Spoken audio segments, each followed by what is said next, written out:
Morning all of you, how are you all? Today I am going to start next video of chapter 2 of class 9.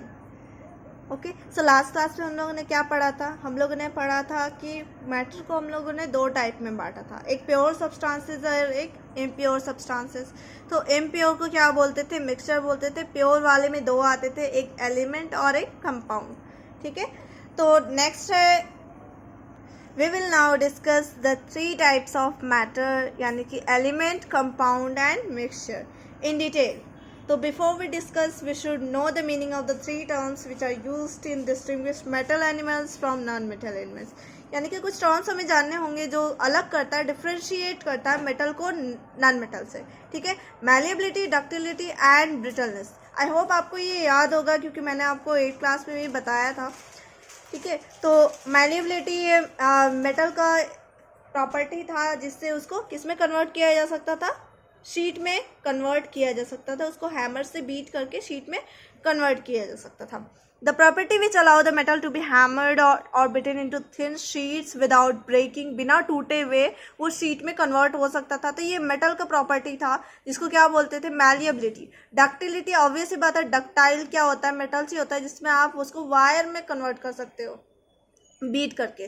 तो the property which allow the metal to be drawn या stretch किया जा सकता है. Thin wire, पतला पतला wire बनाया जा सकता है, जैसे आप कॉपर वायर देख सकते हैं, एल्युमिनियम वायर भी बनता है इसका.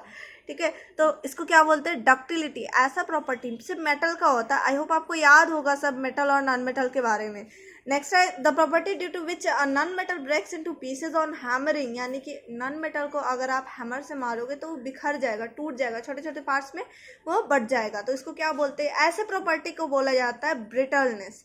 ठीक है, brittleness is the opposite of malleability and ductility. यानी कि आप उसको हैमर करोगे तो वो ना ही शीट में बदलेगा ना ही वायर में बदलेगा. कौन? Non metal. तो डायरेक्ट वो क्या होगा? टूट जाएगा, बिखर जाएगा छोटे छोटे पार्ट्स में. तो हम लोग को अब अलग अलग पढ़ना था ना, तो डिटेल में एलिमेंट्स, कंपाउंड एंड मिक्सचर. तो फर्स्ट आपका क्या है? एलिमेंट्स है. सो एलिमेंट को हिंदी में क्या बोलते हैं? तत्व बोलते हैं. ठीक है, नेक्स्ट है एलिमेंट. सब्सटेंस क्या है? Which can not be split up into two और more simpler substances by the usual chemical method of applying heat, light, electric energy. ठीक है, तो आप इसको दो या दो से ज़्यादा सिंपलर सब्सटेंसेस में नहीं बांट सकते. ठीक है, कुछ भी केमिकल मेथड अप्लाई करके, चाहे आप उसको गर्म कर दो, इलेक्ट्रिसिटी प्रोवाइड कर दो, तो वो स्प्लिट नहीं हो सकता. जैसे कि हाइड्रोजन क्या है? एलिमेंट है. तो because it can not be split into two और more simpler substances by the usual method of carrying out chemical reaction by applying heat, light, electricity. आप हाइड्रोजन को नहीं बांट सकते दो या दो से सिंपलर सब्सटेंसेस में, ये सब कोई सा भी मेथड इस्तेमाल करके. ऐसे ही ऑक्सीजन क्या है? एलिमेंट है. Because it can not B, आप इसको तोड़ नहीं सकते सिंपलर सब्सटेंसेस में. केमिकल मेथड क्या था? हीट, लाइट, इलेक्ट्रिसिटी कुछ भी देके. दूसरी तरफ water is not an element because it can be split up into two और सिंपलर सब्सटेंसेस. तो वाटर क्या है? दो या दो से ज़्यादा भाग, दो भाग में टूट सकता है, ज़्यादा नहीं, क्योंकि दो ही एलिमेंट है उसमें. क्या चीज़ से बना हुआ है? H2 और O. ये स्प्लिट हो सकता है ना हाइड्रोजन और ऑक्सीजन में. ठीक है, तो क्या है? Bye electricity. आप इसमें इलेक्ट्रिसिटी प्रोवाइड करोगे तो ये क्या होगा? स्प्लिट हो जाएगा. तो ये क्या है? एलिमेंट नहीं है, कंपाउंड है. ऑब्वियस सी बात है, ये आपको क्या है? कंपाउंड है. नेक्स्ट है an element can not be split up into two और मोर सिंपलर सब्सटेंसेस बिकॉज ये क्या है? एक ही काइंड ऑफ एटम, यानी एक ही तरीके का एटम बना. अगर वो स्प्लिट हो भी जाता है, अगर O2 है, ठीक है, अगर आप इसको स्प्लिट कर भी देते हो तो सिर्फ O और O में स्प्लिट हो गया, यानी एक ही है ना. आप ये तो नहीं बोल सकते दो अलग अलग एलिमेंट है, एक ही एलिमेंट है ना, दोनों तो एक ही तरीके का एटम है. तो नेक्स्ट क्या है? This give us another definition of element. क्या होता है ये अनदर? दूसरा डिफिनेशन क्या है? एन एलिमेंट क्या है? सब्सटेंस जो कि एक ही तरीके के एटम से मिलकर बना होता है. ये आपको बहुत अच्छे तरीके से पता है. कॉपर क्या है? सिर्फ इसमें कॉपर का ही एटम्स प्रेजेंट होंगे कॉपर मेटल में. तो ये क्या है? एलिमेंट है. ये आपको डायग्राम में भी दिख रहा होगा, कॉपर है. ये कॉपर का क्या है? एटम. इसके अंदर जो भी है कॉपर का ही एटम है. ये क्या है? आयरन है. इसके अंदर क्या होगा? सिर्फ और सिर्फ आयरन के ही एटम्स होंगे. तो यहाँ दिखा हुआ है similarly iron is made of iron element. ठीक है, सो क्लियर क्या हुआ कि एन एलिमेंट एक मतलब कि एक ही सेम टाइप के एटम से मिलके बना हुआ है। अब क्या, all the atoms of element are identical. Identical मतलब होता है एग्जैक्टली सेम, यानी कि जो ये होगा वही यही होगा, थोड़ा सा का भी डिफरेंस नहीं होगा। तो the atoms of different element differ in size and composition, यानी कि उसका जो बनावट है एटम का वो क्या होगा, अलग होगा, साइज में भी अलग होगा, अलग अलग एलिमेंट का। मतलब कि इसका जो कॉपर का जो एटम है इसका साइज एंड शेप अलग होगा, कंपोजिशन अलग होगा, और इसका क्या होगा, ये आयरन है तो इसका अलग होगा, ठीक है। लेकिन इसका बात किया जाए इसके खुद में, तो इसमें सब क्या आइडेंटिकल, यानी सेम टू सेम। नेक्स्ट है, अभी तक कितना नोन टोटल एलिमेंट है हम लोग का, तो 118 है, आउट ऑफ विच 94 क्या है नेचुरली पाया जाता है, while remaining 24 elements have been prepared artificially. बाकी को 24 आर्टिफिशियल कैसे, मतलब लेबोरेटरी में बनाया गया है। तो every substance in this world is made of more one और मोर दीज एलिमेंट्स, यानी कि एक या एक से ज़्यादा तरीके से एलिमेंट्स का बनकर बना है। क्या, हर एक सब्सटेंस इस दुनिया में जितने भी सब्सटेंस है वो क्या है, सबके सब मैटर से बना है। लेकिन ये ज़रूरी थोड़ी कि एक ही टाइप के मैटर से बना है, एक या एक से ज़्यादा टाइप के मैटर से बना होगा। सम ऑफ द कॉमन एलिमेंट्स क्या है, हाइड्रोजन गैस है, हीलियम गैस है, ऑक्सीजन गैस है, नाइट्रोजन है गैस, कार्बन का तो बहुत सारा सब्सटेंस बना होता है, सल्फर हो गया। नेक्स्ट क्या है, phosphorus, chlorine, bromine, iodine, sodium, potassium, ये सब क्या है, ये सब एलिमेंट्स है। कुछ एलिमेंट्स का एग्जांपल दिया हुआ है।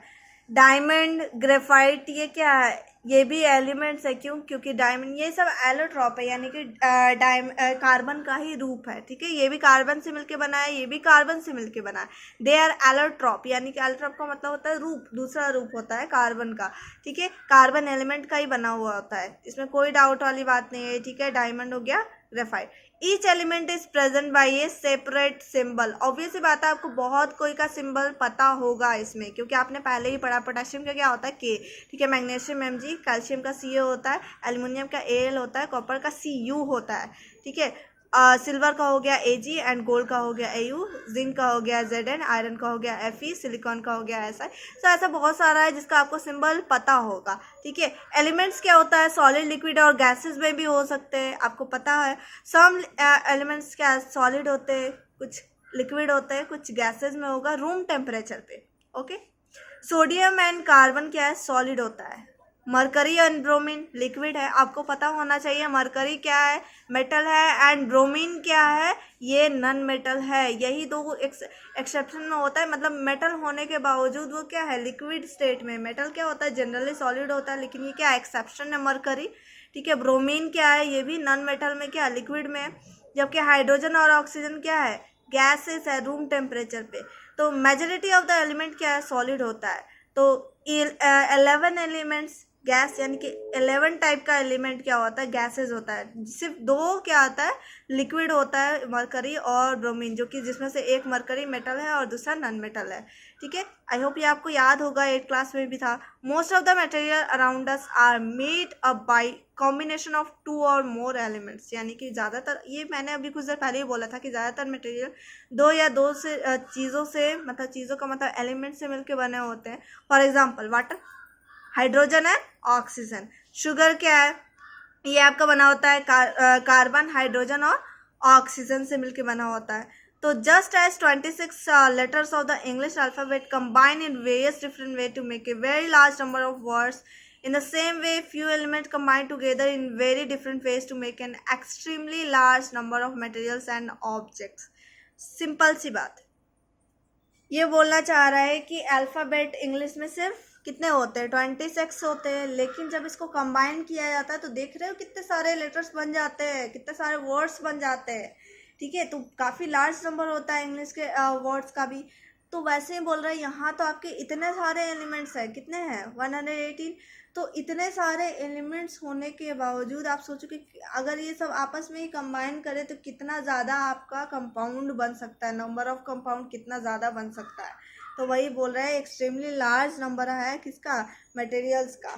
So even the human body is made up of complex compound form by the combination of क्या, सर्टेन एलिमेंट्स। जैसे ह्यूमन बॉडी क्या आता है, 65% ऑक्सीजन होता है हमारे बॉडी के अंदर, 80% carbon, 10% hydrogen element and 3% nitrogen, 2% calcium and 2% other elements, बाकी सारे। तो ह्यूमन बॉडी के अंदर बोल रहा है कि हमारे बॉडी में किन कौन कौन से एलिमेंट्स पाए जाते हैं, उनका परसेंटेज कितना है। नेक्स्ट है metals, non metals and metalloids. ठीक है, एलिमेंट्स का ही बात चल रहा है ना, तो एलिमेंट्स में क्या होते हैं, यही 3 टाइप के पाए जाते हैं, metal, non metal and metalloids. Metals आपको अच्छे से पता है, जो हार्ड होते हैं, जो मैलिएबल होते हैं, डक्टाइल होते हैं। ठीक है, इसमें शाइनिंग का प्रॉपर्टी होता है, तो ये आपको पता है। तो on the basis of properties ये इसके हिसाब से बांटा गया। नॉन मेटल्स क्या होता है, ये ब्रिटल होता है, इसमें डल होता है, यानी इसमें ज़्यादा शाइन नहीं होता, ये उतना हार्ड नहीं होता। जनरली इसमें क्या होते हैं, सॉफ्ट होता है या गैसेस के फॉर्म में होते हैं। मेटलॉइड्स जो दोनों का प्रॉपर्टी रखता है, यानी मेटल और नॉन मेटल दोनों का प्रॉपर्टी रहता है, उसको क्या बोलते हैं, मेटलॉइड्स बोलते हैं। ठीक है, तो नेक्स्ट क्लास से हम लोग स्टार्ट करेंगे मेटल्स के बारे में, जो कि आपको काफ़ी कुछ पहले से ही पता होगा, फिर भी हम लोग देखेंगे नेक्स्ट वीडियो से।